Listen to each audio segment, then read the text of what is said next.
Hi bulk dwellers, welcome back to my camp. So I tried to move it to other places a few times actually, and I didn't like it half as much as I like this spot, so I decided to come back, albeit with a few changes. The first change that I made was actually create a proper entryway into the camp, which is something that bothered me in my previous camp, that there was no clear entryway. Now there is with this stairway, so I'm pretty pleased about that. So a quick wee look around before popping into the new and improved shop. I decided to make use of the bobblehead display case and the magazine display case just to make the shop look more like a shop, you know. And I also popped in the display case in the centre that is currently displaying witches' hats and the skull mask because it's coming up to Halloween and why not. As usual, I have also got the chest of drawers there which holds usually a bag of freebies, but somebody had already nabbed that by the time I started recording. This is the new and improved workshop. It's slightly smaller, a wee bit more busy looking. Everything's still completely usable, but I feel like it looks better than it did before. So, and of course I couldn't have my camp without the campfire and the instruments around it, because what is life in Appalachia without a little sing-song from time to time. I also decided to pop the generator next to the workshop. I felt like that made more sense than having it next to the shop. I decided to move the farm round to somewhere more visible. The traveller camp used to be here, but I don't think anybody ever used it, and people couldn't see the farm before because it was behind the house. So now people can actually see it and use it.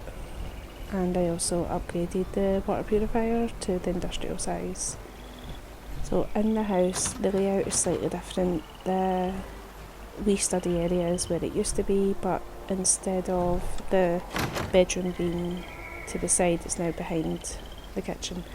And I wanted to display the dragon gun because I think it's a beautiful looking gun, and also use one of the display cases to display things that I used to wear that I didn't want to sell.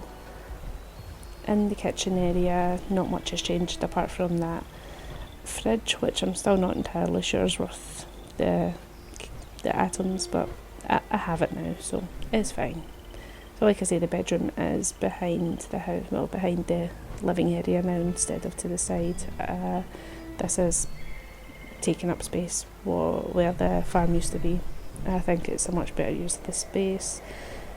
I really enjoy this view also, and I'm using mostly Mothman furniture in there because I think it suits the aesthetic. What can I say? All about that aesthetic. So going round to the back of the house, I also had a wee bit more space where the farm used to be, obviously, that I have now turned into the new booze box. Again, this is smaller than it used to be, but everything is still usable. I had to fit in that bathtub because, you know, bathtub gin and all that. But again, nice view, smaller than it used to be, but still entirely functional, which is, I think, a running theme in this new and improved camp.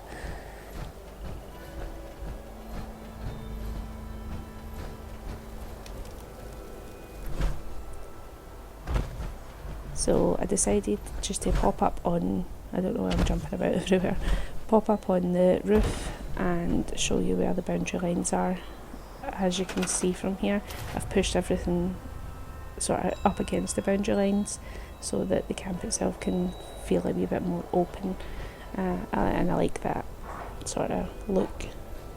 I hope this has given you some great ideas. Hope you enjoyed the video, and I shall see you in the next one. Bye guys.